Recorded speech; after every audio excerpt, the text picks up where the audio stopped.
Let us join in a moment of centering prayer. Gracious and Holy One, we thank you. We thank you for the empty tomb and for the good news that the message and life of Christ continues. Amen.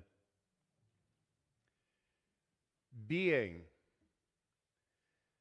Now, every year, the resurrection tends to mean something different depending on where you are and what you're doing at this moment. And it seems right that for the year 2025, the resurrection is about being. It's about being present. It's about being in the right here and being in the right now. The resurrection is all about learning to let go that which no longer serves you and letting go that which has died and allowing the chance for transformation to come along and to do something that is so unexpected and so unplanned. Being, as in thy will be done on earth. Church, can we get an amen? Amen. Here we are, men and women, women and men, people of the resurrection who have gathered together. And the question is, do you remember? Do you remember way back in September when we first started together and we experienced God coming into the garden, simply just wanting to walk with us in the cool breeze of the afternoon? Do you remember in October when we had that long, dark, sleepless night where God stood before us and Abraham and said, "Look at the stars and be brave"? Do you remember when Mary was appeared to and she was told to not be afraid?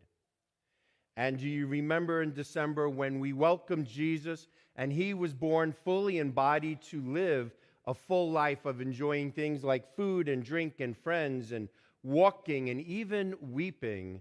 And Jesus used all the same senses that we use. Last week, we stood amongst the people as we welcomed Jesus into the city, waving our palms and shouting joyfully. And then a few days ago, we got to stand and share a last meal, and we heard the words of a man who was rejected and abused and silenced by those who were in power. The tomb was sealed, the lights were dimmed, and we scattered as if we no longer had the ability to remember. And then we waited. For days, we waited with complete uncertainty. And then the good news, because alongside Mary Magdalene and Joanna and the mother of James and so many other women, we wandered to the place that was marked by death, and we discover that the stone has been rolled away, the tomb is empty, and though we are scared and afraid, we are invited once again to remember all that Jesus said, to remember the promises made, and to trust that Christ is indeed amongst the living. The good news joyfully continues as we stand with the men, and then we witness how Christ lives amongst them. The men who are just as scared and just as afraid as the women are told, do not be afraid, but be brave.